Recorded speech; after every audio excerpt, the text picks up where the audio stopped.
Uncle Martin. Hmm? Could I see your antennas? No, wait a minute. Now, don't disappear. Uncle Martin, come on back. Well, that's what they're for, Tim. On Mars, it's considered an insult to ask a Martian to let you see his antennas. It's another way of saying, get lost. Oh, well, I'm sorry. I didn't mean that, but, well, I just wanted to show you something. I mean, ask you something. No, wait. Don't lower 'em. Now, that's good. Now, look. You see? What is it you want me to see? Well, don't you see it? You know, it's funny that I never noticed that before. But that television set, with its rabbit ears extended, looks just like you with your antennas up. Rabbit ears? Yeah. Well, that's what they call them. Rabbit ears. Did it ever occur to you, Tim, that you are oftentimes in very bad taste? Now, how would you feel if you had antennas and I went around saying you had rabbit ears? Well, I wasn't trying to get personal, you know. I was just curious. Well, come on now, Uncle Martin. I think they're cute.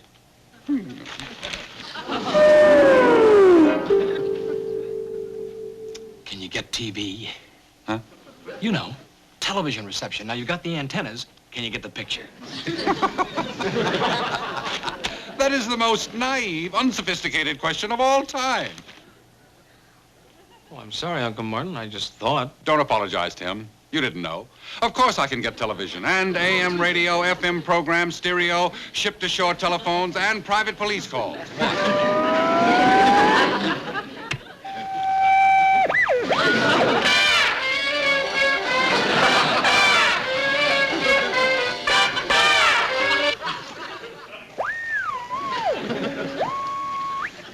Will Jill marry John?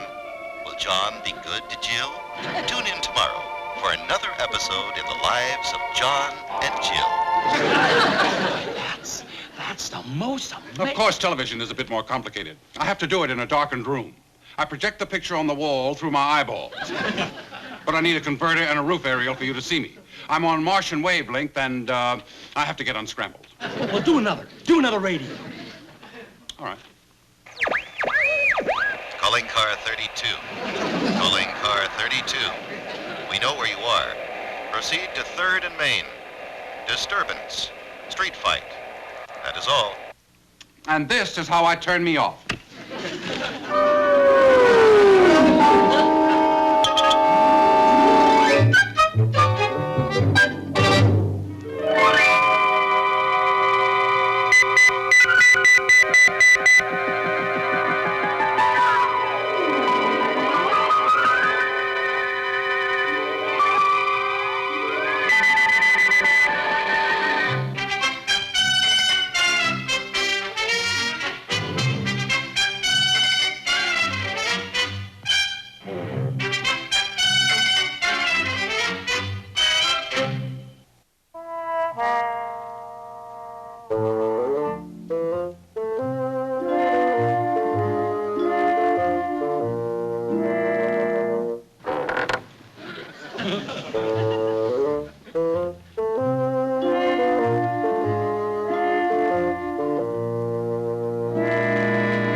Wake up.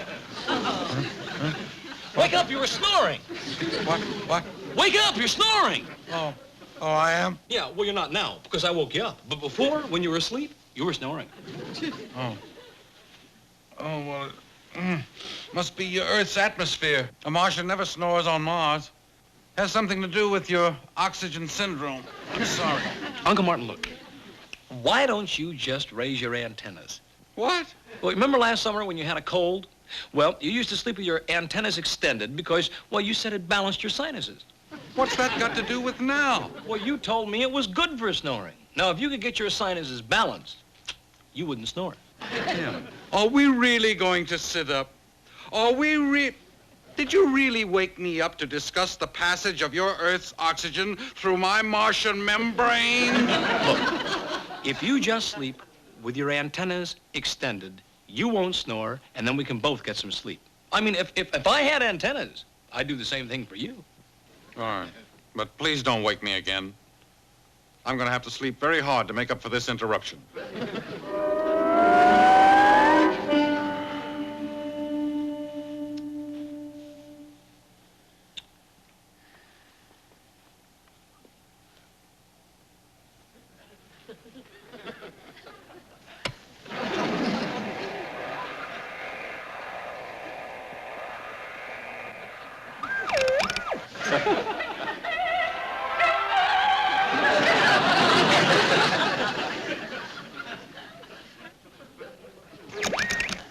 Calling car 5. Calling car 5.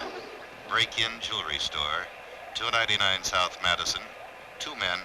Cash drawer and safe emptied. 3 shots fired. Witnesses report red station wagon leaving neighborhood going west. Mass license plate. Proceed with caution. That is all. Tim, what happened? Did you turn me on? No. Well, did you turn on my Me radio? Yes, that was it. You see, I heard it, and I thought I'd come in and turn it off. Oh, well, I must have scratched my ear and tuned in on a wavelength. The Martian has to be careful when he sleeps with his antennas out. You know, I remember one night I accidentally picked up Lawrence Welk. And instead of sleeping, I spent the whole night in bed dancing.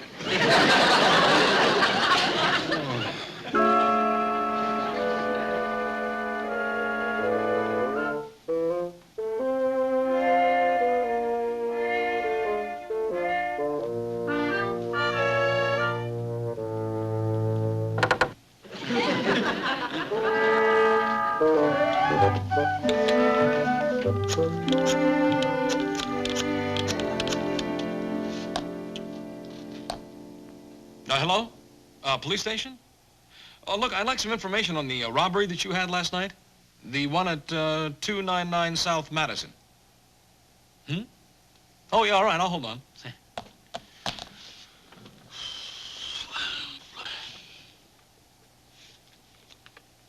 Hello there. Is your mommy home? Oh, really? Well, no, honey. No, your mommy. Hello? Hello? Yes. Who's this? Oh, Detective Sergeant Seeley. Well, look, you're in charge of this case, huh? Well, good. What I'd like is some information on the 2 men that got away last night. Well, about how much do you think they got away with? And, you know, do you have any clues as to the whereabouts of the suspicious red station wagon? Well, this is Tim O'Hara. I am a reporter with the Los Angeles Sun. Hey, that's right. Now I'm a reporter. Really? Well, sure. I'm sitting here right behind my desk right now. And that was the last thing I said. The next thing I knew, this cop was walking up to my desk and telling me he was going to take me down to police headquarters for questioning. You took advantage of me. You took advantage of me while I was asleep. You tuned me in and used me as insensitively as you would a cheap transistor radio. Well, Uncle Martin, I never thought of you as a cheap... Well, I mean, I know you're from Mars, but, well, I never considered you cheap. Look, I was trying to surprise you. You surprised me, all right. I was taking a bath when they knocked on the door.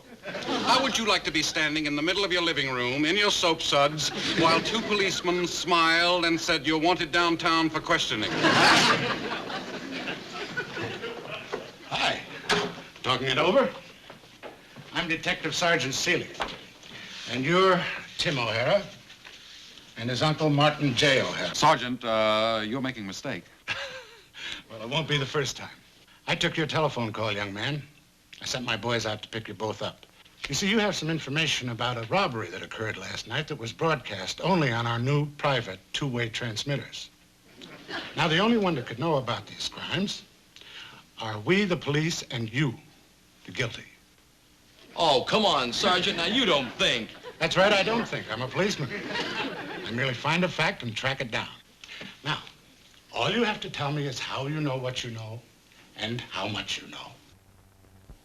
I'm afraid we can't tell you that, Sergeant. That is, nothing that you would accept. Now, look. If I were guilty, do you think that I would be stupid enough to call you and implicate myself? Why not? I don't know how stupid you are. I do. Where were you last night at the time of the robbery? At home. With him? Yes. If I were looking for 2 perfect suspects. Look, I am a reporter. Now, I have certain sources of information. Which are? Well, I'm not at liberty to reveal them at this time. And you're going to stay not at liberty until you do. How long can you hold us on simple suspicion? 48 hours. Why don't you just call Mr. Burns? Now, he's my editor, and he... He's already called us. He's shocked. He tells me he doesn't understand any of this. As far as he knew, you were assigned to the Ladies' Garden and Variety column. He has no idea what you're doing playing police reporter. He does say he's willing to vouch for your character. Ah. You know, I had a case like you once a long time ago. An honest newspaper man turned criminal to commit his own crimes and make his own scoops. That's ridiculous. Is it? How does that saying go? Who knows what evil lurks in the hearts and minds of men? Well, bail. Now, can't we get bail? After we arraign you before the judge. That means fingerprinting and booking. But why don't I just leave you two in here? Talk it over. Take your time. That's one thing I have plenty of, time.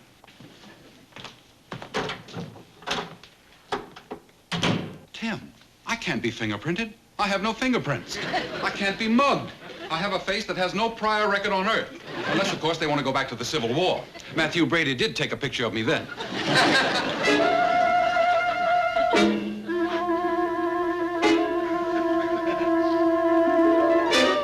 What are you doing? Even Martians don't come easily equipped for jailbreaks. Jailbreak? Tim, I can't stay with you. I cannot be exposed. On the other hand, I cannot run away, but I must. What are you talking about? I am about to become a fugitive. The next time you see me, Tim, may be on your post office wall. Wanted. Look, I don't understand. What are we doing? Not we, Tim. Me. You may never see me again. I may never what? Let's hope that they don't discover me until I've got a good head start. Why are you being so dramatic? You can come back as soon as they find the real criminals. And suppose they don't. There is such a thing as an unsolved crime. I didn't mean for it to end this way, Tim.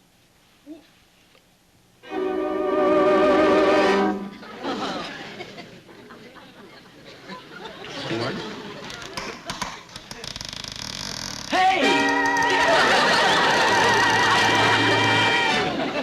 Hey! Uncle Martin, take me with you! Oh, come on, Uncle Martin. Come on, take me with you. We'll move to another city. Uncle Martin.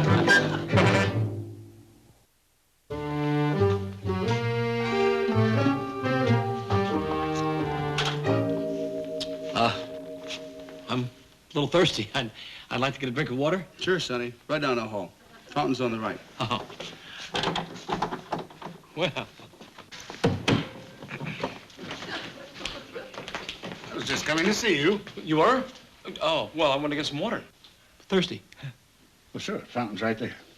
Here, I was bringing this to you. It's from a Mrs. Brown. Do you know her? Well, sure, she's my landlady. That's right. If you'd only answer my other questions as directly. Those are delicious-looking brownies. We opened them to see if there were any files. Maybe I should take the package to your uncle myself. Maybe if I'm nice to him, he'll be nice to me and tell me... No, they're mine. Anyway, he doesn't like brownies. Don't get so nervous. I was just trying to show you how nice I can be. Now, you go get your drink of water. When you give your uncle the brownies, tell him how nice I am. And any time you're ready to talk to me, I'll be ready to listen. Nicely.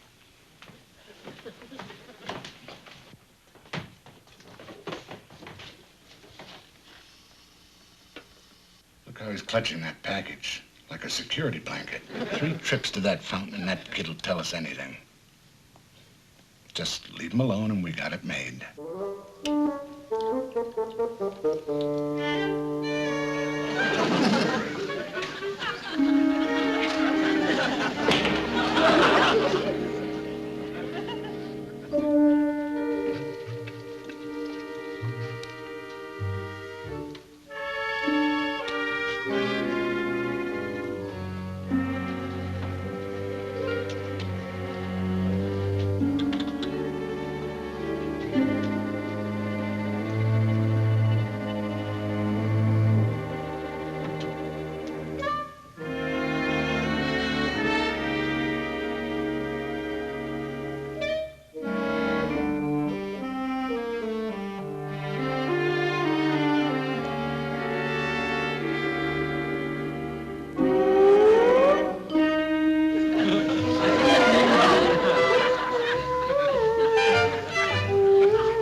Seawater? Waterfront? A bar? A waterfront bar?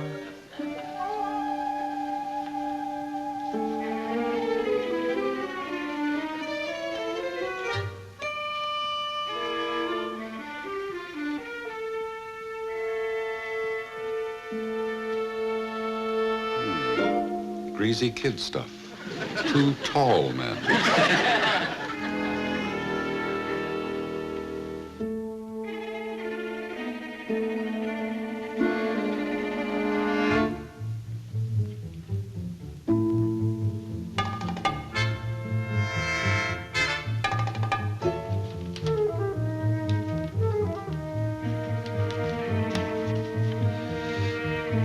Touch of J. Edgar Hoover. A spot of Sherlock Holmes and a dash of Martian know-how.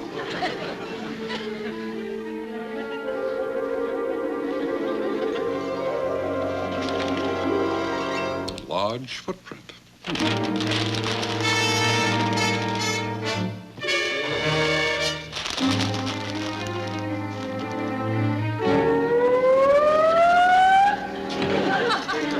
Who's there? Anybody in there?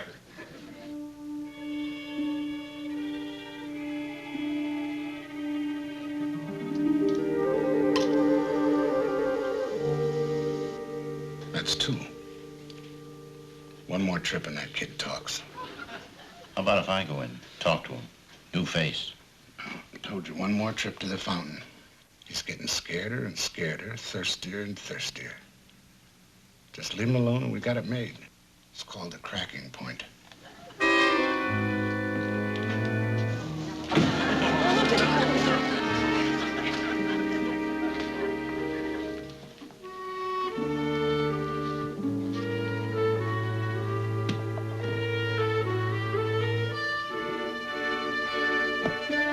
Not him. Not him. No, not him. No. Could be. Maybe.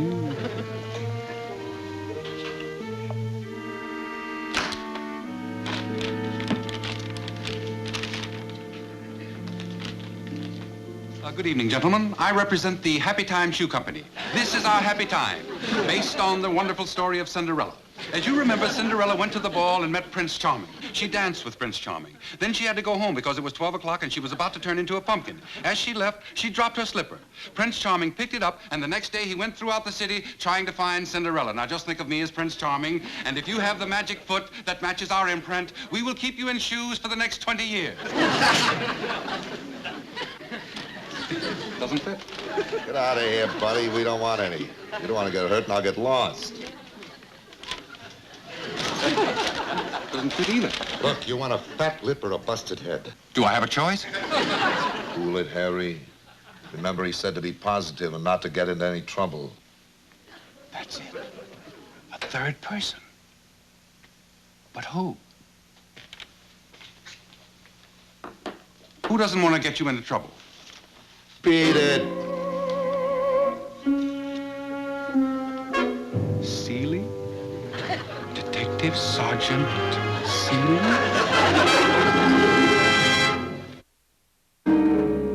Now, if you want to confess, please go right ahead. Well, I did it. Beaux yes. He's doing it for me. He's confessing to protect me. A beautiful gesture, but a total lie. No, that's not true. No, I did it. I did it, yes. I'm ready to confess. First, neither one of you wanted to talk. Now you both want to talk. Okay. 2 confessions for the price of 1. I'll take them both. Get it all down. Uncle Martin. Hold it, kid. Let me hear what your uncle has to say. Age before beauty.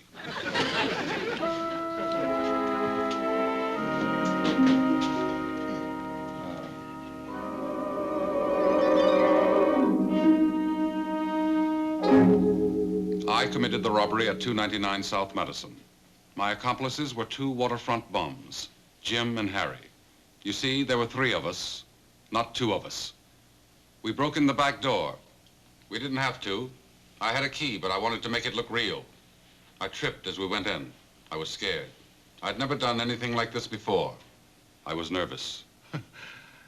Well, what are you talking about? I did it. I did it because I got tired of sitting behind my desk. Nobody paying me any more attention. I was a hotshot cop, worked my way up. Then I became a sergeant, then a desk sergeant, then nothing. The last 10 years, nothing. Like I stopped, nobody. That was me, a nobody, with nobody paying me any more attention. They forgot all about me. Stop him. Shut him up. Stop him. I wanted recognition.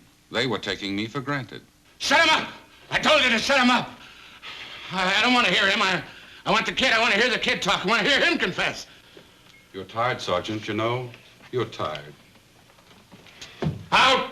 Out, all of you! Get out of here! Get out!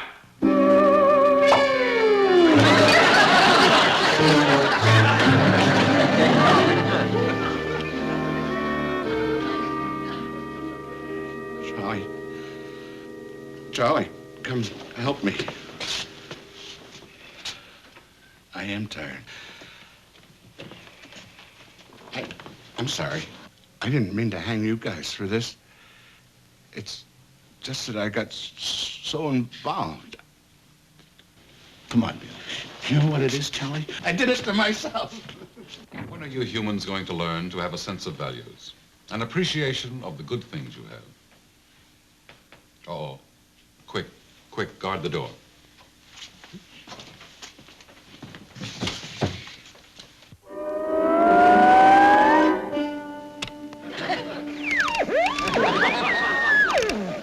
Calling car 5, calling car 5. What are you doing? I have to tell them to pick up Jim and Harry at the waterfront. I forgot. Proceed immediately, South Madison Waterfront Saloon. You can't do that. Why not?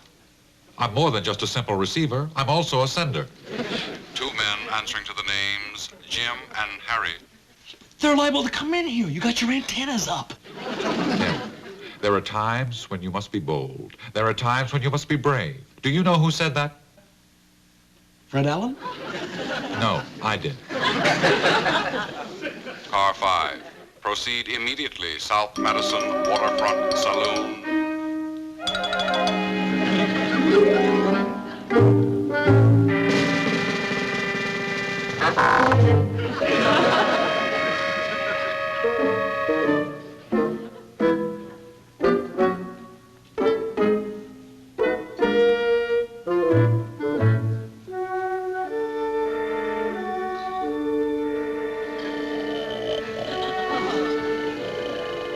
Uncle Martin? Uncle Martin, wake up. You're snoring. You actually snored. Come on. Now wake up. Balance your sinuses.